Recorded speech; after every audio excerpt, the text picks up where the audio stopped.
Bom dia, boa tarde, boa noite. Estamos começando mais um episódio do podcast A Casona de Vidro, um podcast de mistério que é dividido em 3 partes. Cada parte feito por uma das meninas: crimes reais com a Dessa, espíritos e paranormalidades com a Bruna e ETs e teorias da conspiração com a Lê. Toda semana tem episódios novos comandados por uma de nós e hoje quem está comandando sou eu, a Bruna. Se você não quer perder nenhum dos episódios, segue a gente no Spotify, avalia 5 estrelinhas e ativa o sininho aí para ficar por dentro de todos os episódios. Ah, e não esquece de ir lá no Instagram, @casonadevidro, e já segue porque toda semana a gente posta vídeos, fotos e outras curiosidades sobre o episódio. Bom, agora chega de papo e vamos começar esse episódio.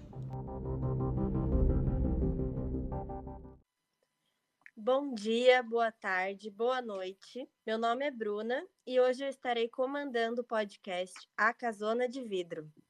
Antes de começar, eu quero apresentar para vocês as meninas que fazem parte desse pod, lembrando que cada semana uma de nós estaremos guiando a história e elas ainda não sabem qual história eu escolhi para contar. Porque a nossa intenção é sempre deixar o tema escolhido como surpresa para as outras integrantes, para rolar aquela interação natural e conversarmos por aqui como ouvintes mesmo. Então, Alessandra, por favor, dá um oi aí pro pessoal. Oi, todo mundo. Agora, Andressa, dá um sinal de vida aí. Oi, todo mundo. É isso aí. Bom, vamos lá. Para quem não sabe, a minha função aqui no Pod é trazer as histórias paranormais e sobre espírito. E hoje eu vou estar contando para vocês a história de Holmesburg, a prisão do terror. Beleza, então vamos lá. A prisão de Holmesburg... Nossa senhora, não vai dar muito certo, mas vou tentar falar do meu jeito aí. A prisão de Holmesburg fica no estado norte-americano da Filadélfia e tem fama de ser mal assombrada. Esse prédio foi construído em 1895 e fechou suas portas em 1995, ou seja, funcionou por 100 anos. O objetivo da construção desse prédio foi para conter os criminosos mais perigosos do país. Então, a gente já consegue imaginar o clima pesado que rolava por ali. Antes de continuar, eu quero perguntar primeiro para a Andressa, em seguida para a Alessandra, se vocês já ouviram falar sobre essa prisão e as histórias de terror que rolaram por lá. Pode começar, Dessa. Nossa, eu nunca ouvi falar disso, mas eu achei legal que a Lê morou na Filadélfia, né? Na Pensilvânia, né? Sim. Eu achei legal que tem tudo a ver, porque a Lê morou lá, né? Então, eu nunca ouvi falar. Eu nunca ouvi falar. Nunca ouvi falar. Jura? Não sei onde é que é. Tem uma prisão que eu lembro lá na Filadélfia. Pode ser que seja a mesma, que eu não sabia que tem esse nome. Então, eu não vou dar nenhum spoiler. Mas eu me lembro de passar na frente, eu me lembro de pensar em ir. Se for o qual que eu tô pensando, tem um passeio, tem na época do Halloween, tem um passeio mal assombrado. Mas eu não sei se é a mesma, então vai. Tá, é uma prisão em formato de estrela do mar, mais ou menos, é isso aí ou não? Não sei, não lembro, Bruno. Não fui. Senhora. Não Tudo sei bem. essa informação, querida. Então, que bom, é um negócio novo aí para todo mundo. Então, bora lá. Continuando aqui. A prisão, ela é muito conhecida pelos testes desumanos que rolaram por lá. Esses testes, eles vieram à tona em 2011, quando imagens perturbadoras revelaram os horrores cometidos por médicos do governo, que usavam os prisioneiros como cobaias. Uma variedade enorme de elementos radioativos, alucinógenos e tóxicos eram dados aos presidiários. A dor dos presos doentes alimentou de 1951 a 1974 a produção de medicamentos para mais de 30 companhias farmacêuticas e agências governamentais. O homem por trás dos testes era o cientista Albert Klingman, acho que é assim que pronuncia o nome dele, que produziu centenas de estudos com base nas torturas sofridas pelos presidiários. Suas pesquisas tinham principalmente como assuntos incômodos como a caspa e a acne, cujos tratamentos são bem comuns e conhecidos hoje em dia.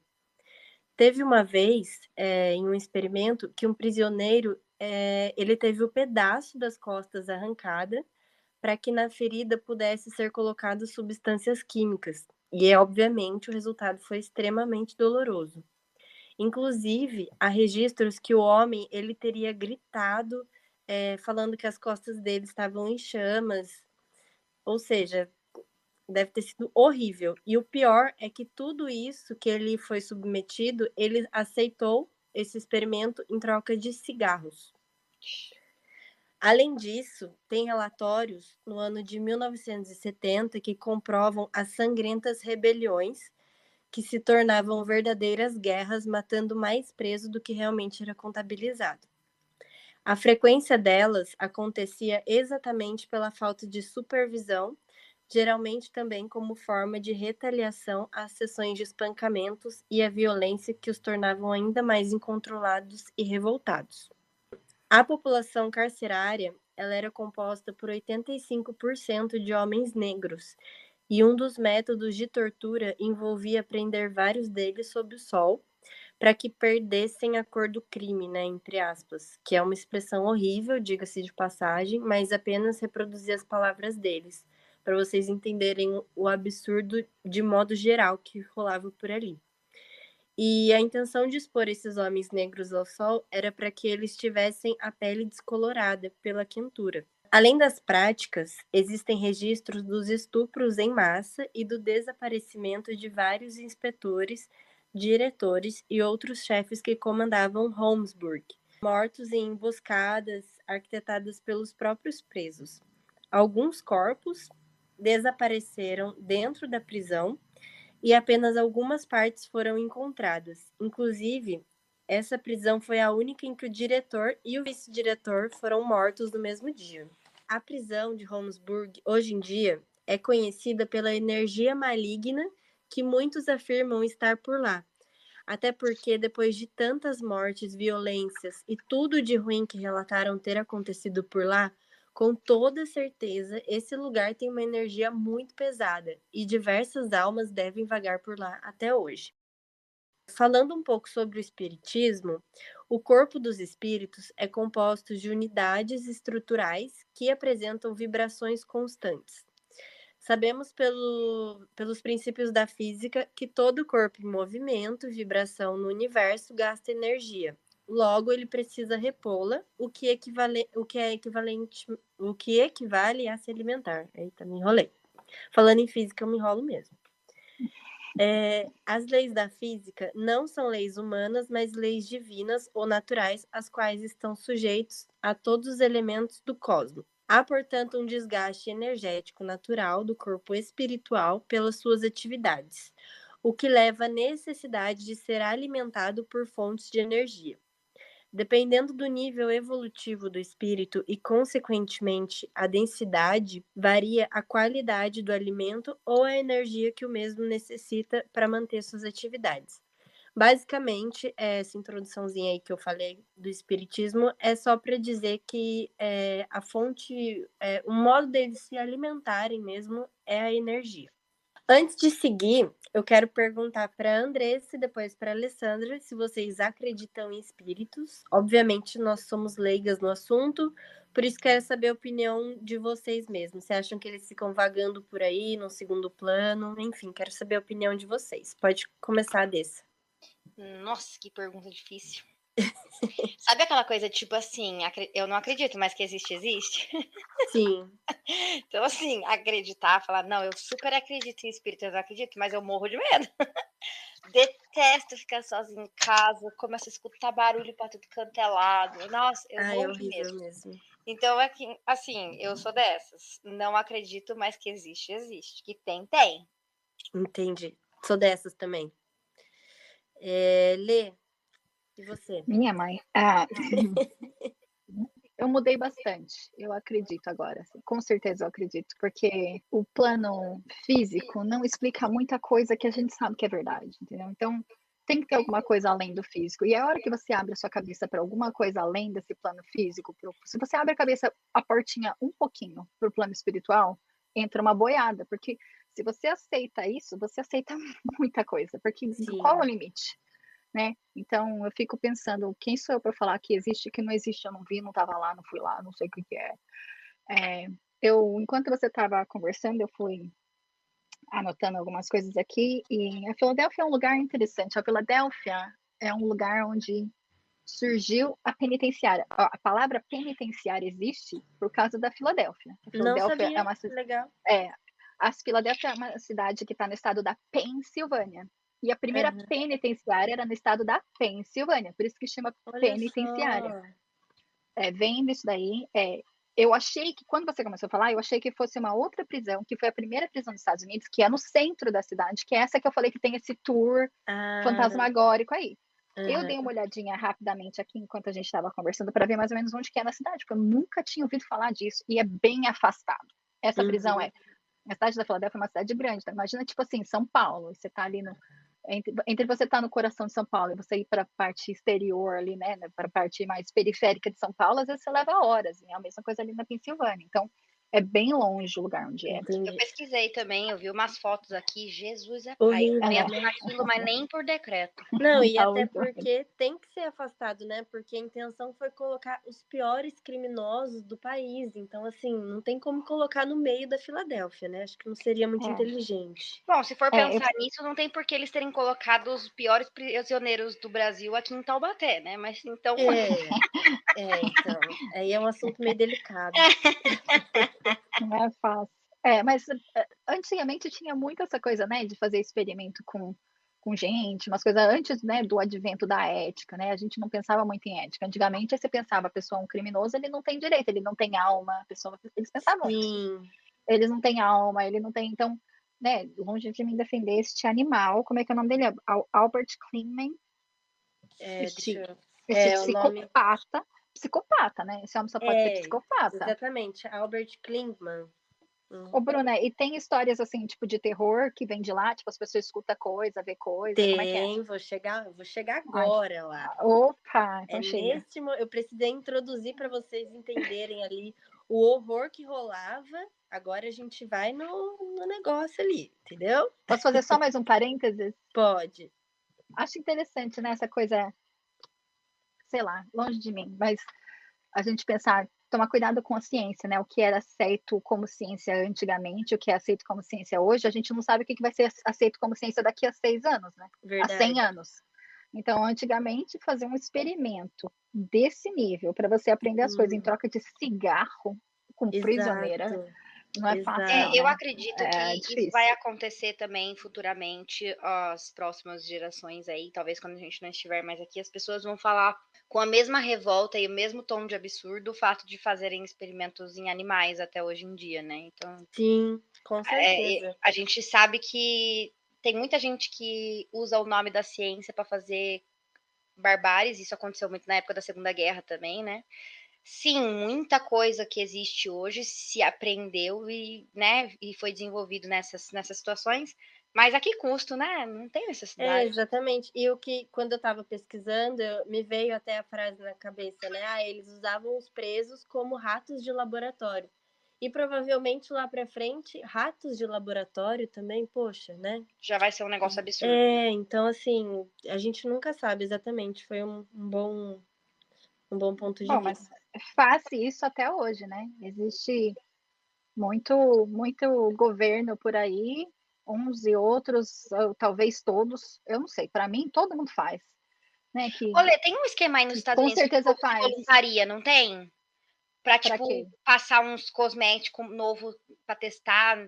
Isso é normal. Isso, eu já participei disso aí no Brasil. Aqui no Brasil?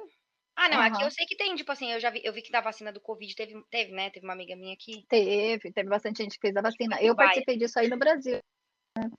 Um medicamento em base de ginkgo biloba, eu era parte do grupo Depois eu descobri que eu era controle, então estava tomando só pílula de farinha. Que no Brasil não é permitido você pagar, por exemplo, uma pessoa para ela ser o seu projeto de pesquisa, por exemplo. Mesmo que você não for fazer uma coisa absurda dessa, isso aqui nunca ia passar no comitê de ética, né? Isso aqui não tem cabimento nenhum.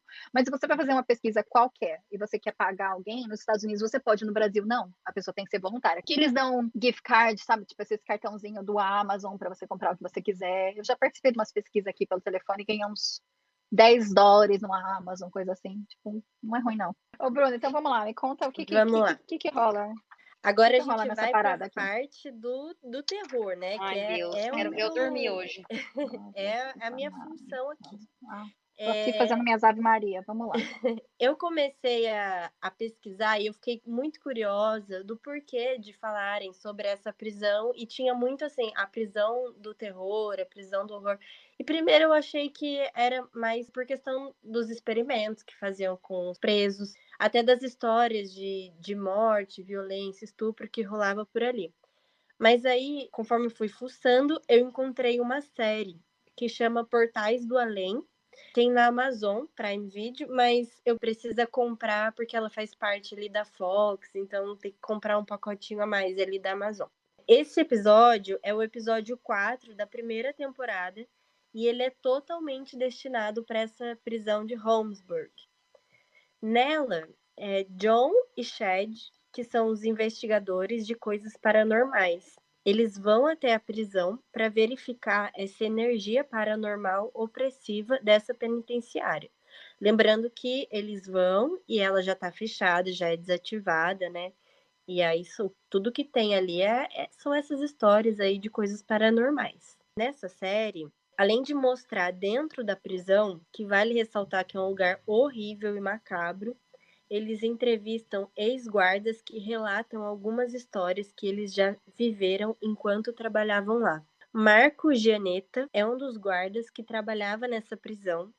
Ele lembrou que lá era o último lugar em que qualquer guarda gostaria de trabalhar. Até porque, além dos prisioneiros serem os piores do país, as coisas horríveis como experimentos e diversos casos de violência rolavam por lá. Obviamente, deixavam um lugar com uma energia pesada.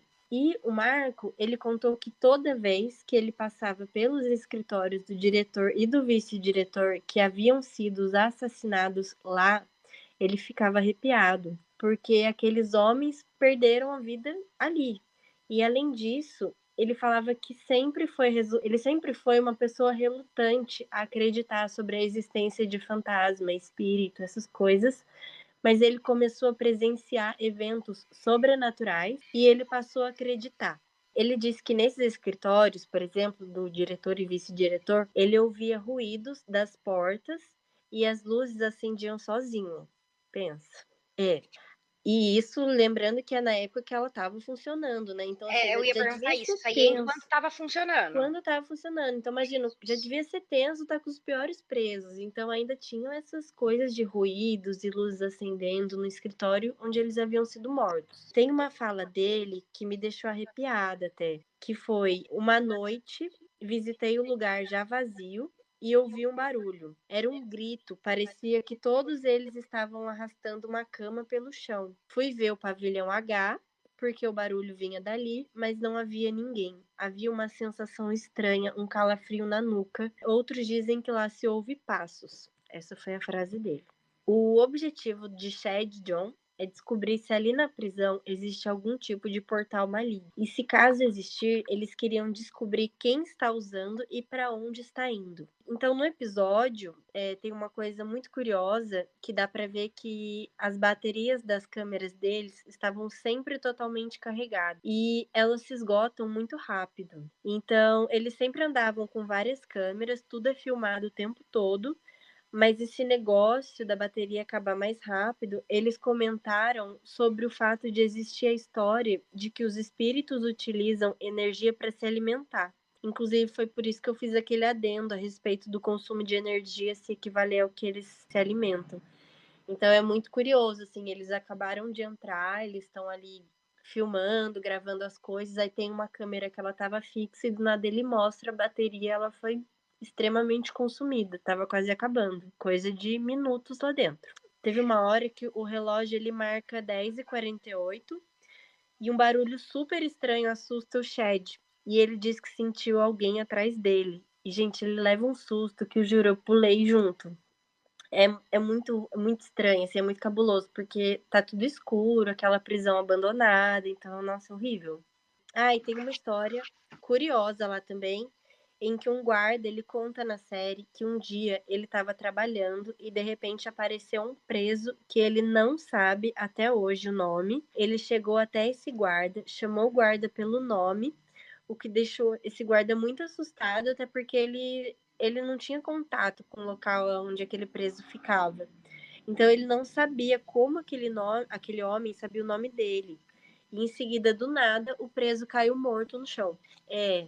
Então, assim, pensa, essas histórias horríveis, assim, você vê que vai indo e vindo desde quando o presídio ele funcionava e até hoje. Então, por exemplo, o preso ele morreu desconhecido enquanto aquilo estava funcionando. E os investigadores que participam da série, eles presenciam também coisas paranormais. Então, aquele lugar, ele é totalmente paranormal há muito tempo, né? A forma como esse preso morreu, inclusive, até hoje é desconhecida. O nome desse preso é desconhecido. E o guarda nem imagina como ele sabia o nome dele. Vocês têm algum comentário aí? Nossa, Eu tô me borrando de medo, é isso. Esse é o meu comentário. Eu tô processando. É bizarro, né? Nossa. Não, sabe o que pra mim é o auge? A pessoa nasce, cresce, papai e mamãe cuida, e aí ele decide virar, tipo assim, investigador de coisa paranormal. Gente, eu tenho amor à minha vida. Exato. E tem vários episódios nessa série, vários lugares que eles vão. É muito, muito bizarro. Gente, como que a pessoa entra num lugar desse de livre espontânea vontade? À noite ainda, porque à noite parece que é tudo pior, né? Não, com certeza. Na hora que a entidade me pega no pé ali, igual pegou no rapaz, eu já tô longe, assim, ó. Não, eu morro, né? Exato. Então, gente. Não, e aí eu já comecei a viajar, assim, né? Um preso com nome desconhecido, com a morte desconhecida, cai duro, morto lá. De quem é ele, de onde ele veio, né? Surreal. Bom, tem mais, né? No episódio da série, tem uma câmera que ela fica fixada em frente ao corredor do bloco H, que é onde tinha a cela desse prisioneiro que morreu de forma misteriosa. E depois, ao revisar as câmeras, eles observam a porta da cela se movimentando. E diga-se de passagem que essas portas da cela são extremamente pesadas, ou seja, o vento não seria capaz de movimentar essa porta sozinho. Então dá para ver assim o barulho e ela vai bem devagarzinho, assim, vai surreal.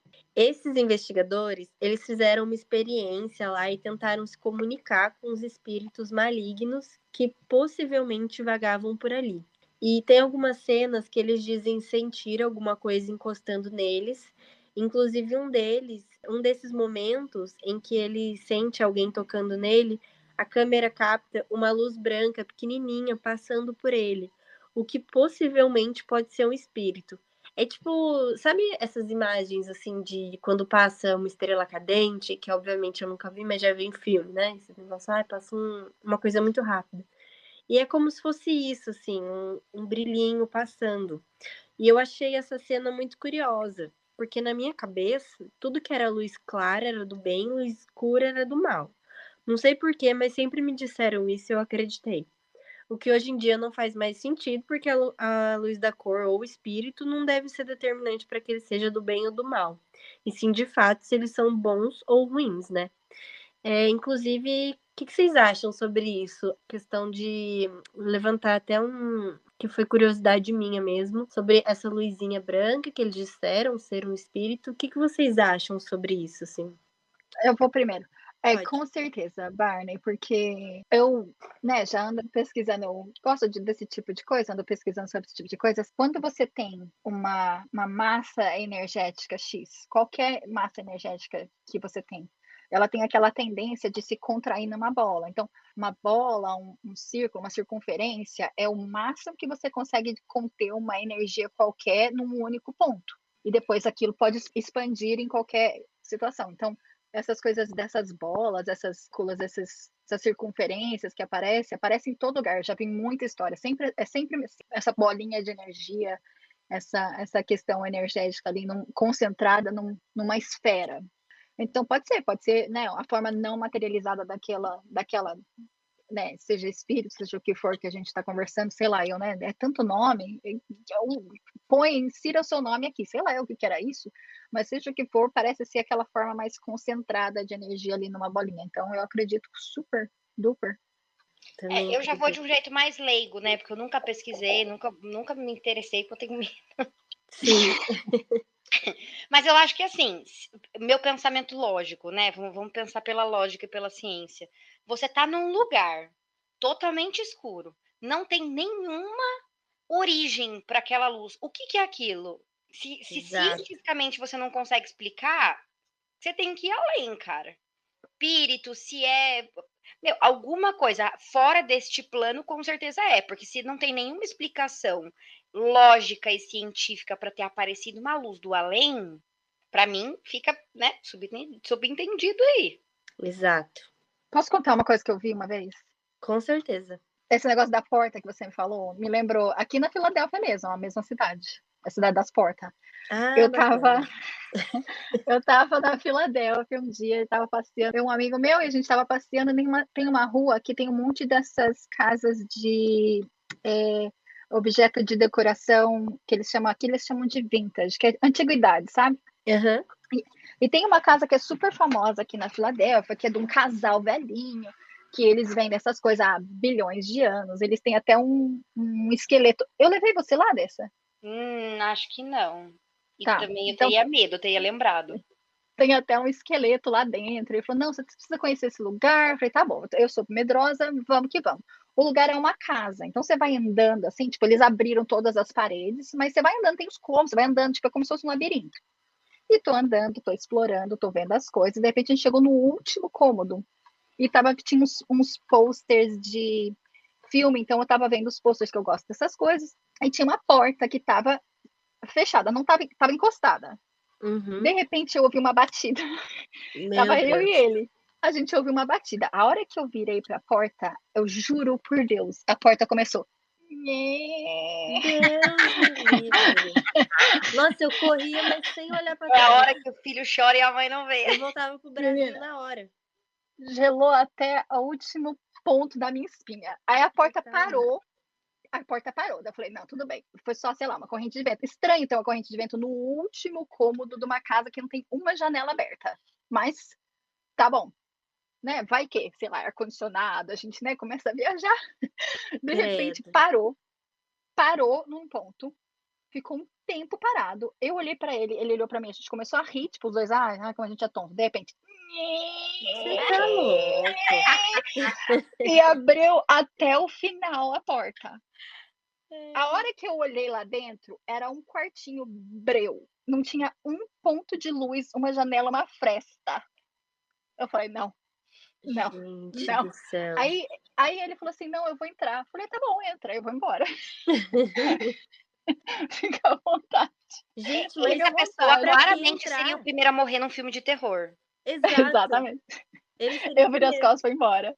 Não sei o que aconteceu. Eu voltava pro Brasil, assim, mas na mesma hora. Acabou.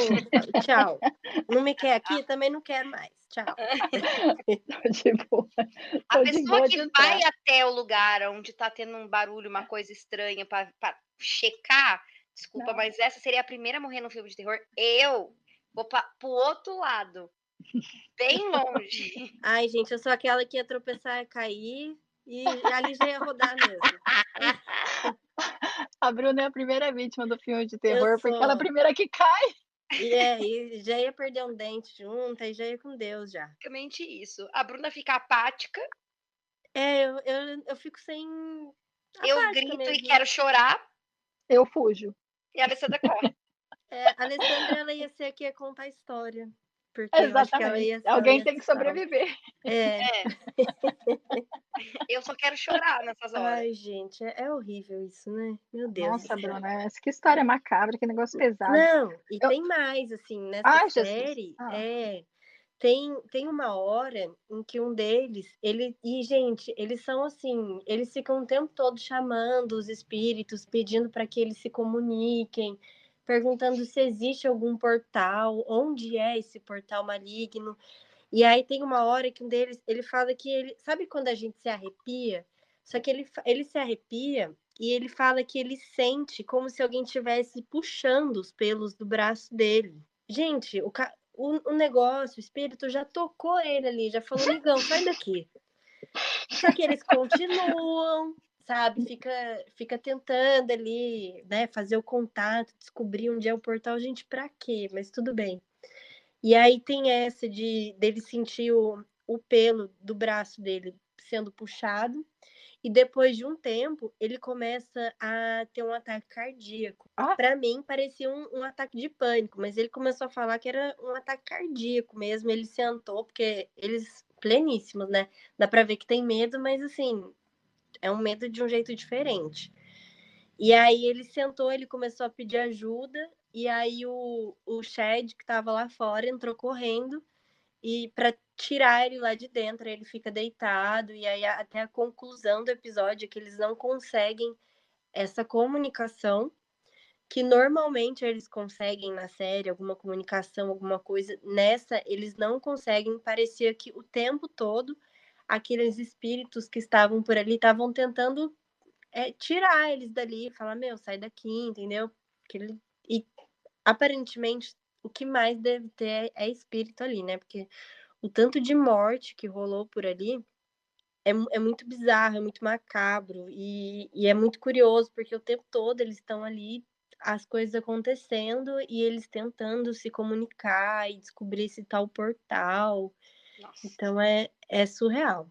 Gente, mas posso falar uma coisa? O negócio tá abandonado. Passa a escritura pros espíritos, gente. Deixa eles lá. Deixa lá, eu pensei a mesma coisa. Deixa eles lá, deixa eles se divertir lá. Pra que vai lá cutucar? E olha, eu posso falar, tenho certeza que tem uns malucos que se aventura a querer entrar nesse lugar.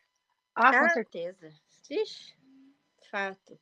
O que não falta é gente tonta nesse mundo. Exato. Nossa, gente, eu não tenho coragem. Ai, desculpa, eu sou a pessoa que chora de medo dos monstros na hora do terror do Hopi Hari. Eu não tenho nenhum pingo de condição de entrar num lugar, de passar na porta de um lugar desse. Na verdade, gente tonta não, né? Gente corajosa. Tonta, a gente que é tonta, né? Tonta sou eu, que tenho medo de palhaço. Porque não falta gente corajosa nesse mundo. Porque eu não sei se eu teria coragem, não. Eu acho que é uma questão de coragem mesmo, né? Eu acho que é uma questão de você encarar o medo e não deixar. Porque a pessoa que tem coragem, ela também tem medo. Mas ela vai. Eu sou a pessoa que tem medo e não vou. E fico. Entendeu? Eu sou a pessoa que tenho medo e fico com medo aqui, quietinha no meu canto. Tem gente que tem o medo e vai em direção ao medo. Eu não sou essa pessoa nunca. Nossa, Deus do céu, eu corro em círculos, eu fico processando, eu fico carregando. Não, eu tenho pânico dessas coisas. Nossa senhora, eu não sei lidar, porque eu travo, sabe? Congela. Às vezes acontece assim, o Alexandre tem algum compromisso à noite, que nem ontem ele foi assistir jogo, chega tarde em casa, eu não durmo, eu coloco, olha eu passando vergonha.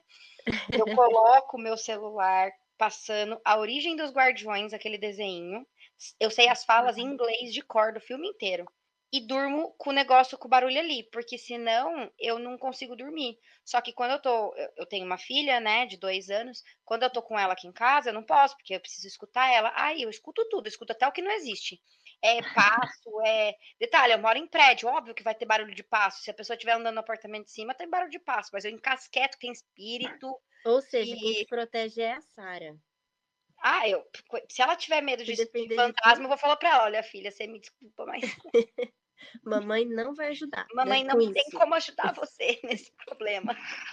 Ai, gente, mas assim, eu trouxe essa história porque eu achei ela muito curiosa, porque tem essas histórias paranormais enquanto ela funcionava e agora, depois de desativada. As únicas pessoas que eu consegui encontrar relatado, inclusive filmado, sobre entrar lá depois foi nessa série. E eu achei muito curiosa também, porque acaba tendo o relato dos guardas, né?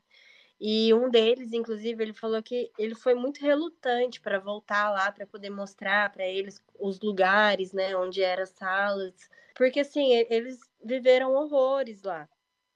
Eu acho que inevitavelmente, mesmo depois de ser desativada, essa prisão, ela sempre vai, esse local, na verdade, né, sempre vai carregar essa bagagem pesada por tudo que rolou por ali. E além de ter essa energia paranormal, pelas almas que devem vagar por ali até hoje. Lembrando aqui que eu não sou especialista em nada, sou apenas uma curiosa sobre o assunto, fiz pesquisas e trouxe as informações que encontrei nessa pesquisa aqui para vocês. Eu vou deixar as fontes na descrição do pod para quem quiser ler mais sobre essa história e até mesmo para ver algumas imagens da prisão. E é basicamente isso que eu encontrei e trouxe aqui para vocês. Espero que vocês tenham gostado. O que vocês acharam, meninas? Eu gostei, eu só quero. Conta uma coisa. Lê, você lembra? Uma vez eu tinha saído à noite e eu e a Alessandra, a gente dividia quarto, né? A gente morava junto, a gente dividia tempos horrorosos. E era uma cama de cada lado do quarto e tinha um corredor entre as duas camas, assim. E aí eu tinha saído à noite e eu tinha saído com o carro dela e voltei, né? Me troquei, deitei e dormi, beleza. Aí quando foi, tipo, no meio da madrugada, eu acordei com ela falando, fala, Andressa, o que foi? O que foi, Andressa? O que foi? Credo. Aí eu olhei e falei, que maluca. Levantei na cama, assim, sentei e falei, que foi o quê, Alessandra? Ela tava olhando pra cima, como se tivesse uma pessoa em pé. Aí ela virou do nada, quando eu falei com ela virou do nada, a cabeça olhou pra mim, assim, na cama, falou, nada não. Nada não? Nossa, eu não dormi.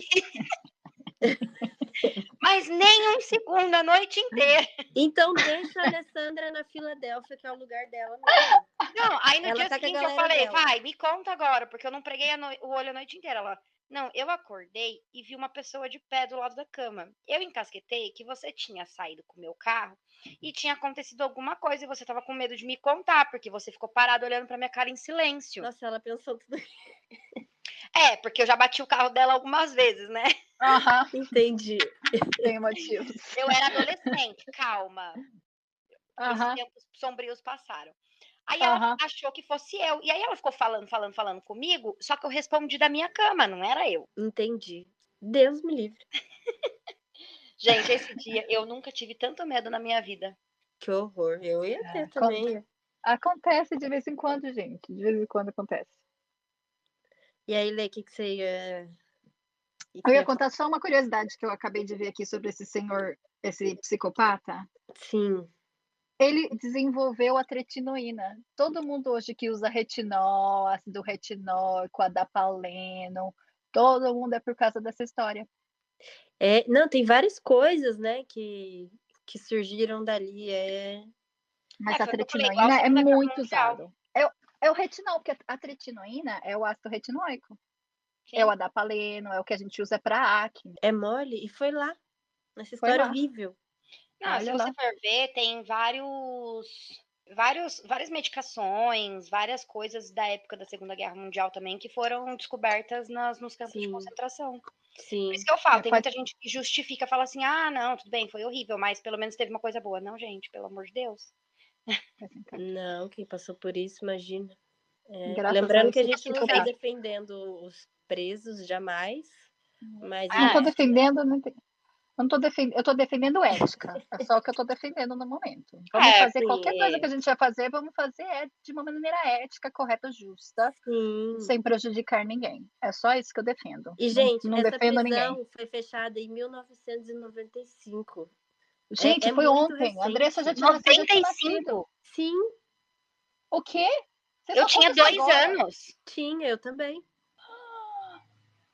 Mas espera, essas coisas continuaram acontecendo até 95? Não, eu acho que não. A prisão funcionou por 100 anos, né? Então, assim, ela foi fechada, desativada em 1995. Mas durante esses 100 anos, muita coisa aconteceu. Não, mas imagina o pessoal que, tipo assim, os últimos presos dos últimos tempos ali, imagina tudo que eles não presenciaram ali. Porque, assim, nem falando de coisa de espírito, nada, mas energia mesmo. Meu, imagina que lugar carregado.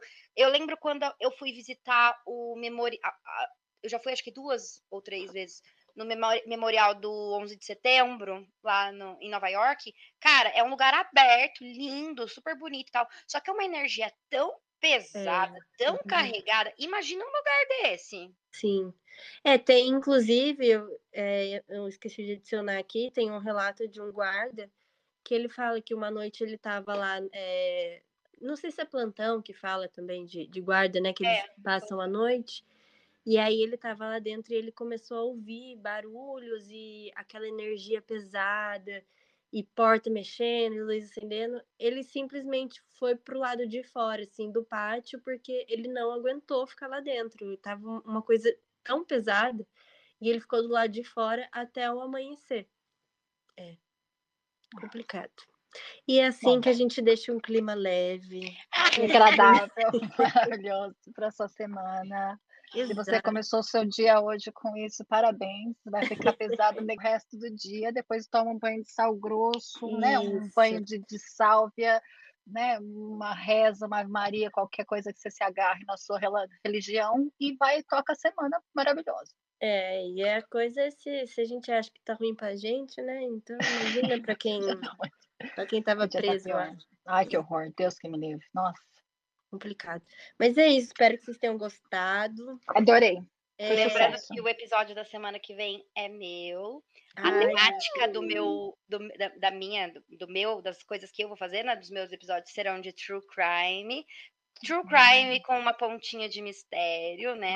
Principalmente aqueles gostosinhos que a gente fica pensando, ai, minha Nossa Senhora, o que será que aconteceu, hein? Meu Deus. E depois sou eu. E depois eu vou falar sobre teorias conspiratórias. Não, eu vou dar uma bugada aí. Meu objetivo é dar uma bugada. Teorias conspiratórias, eu vou bem fundo, que é para não sobrar nenhuma dúvida que eu sou louca. Gosto também. Não, tem muita coisa boa. A gente vai postando as coisas no Instagram também, colocando imagens, enfim. Até o próximo episódio, gente. Espero que vocês tenham gostado. Fechou, gente? Então tá bom. Fica assim, então. Muito obrigada. Bom dia, boa tarde, boa noite. Bom dia, boa tarde, boa noite. Até semana que vem. Até.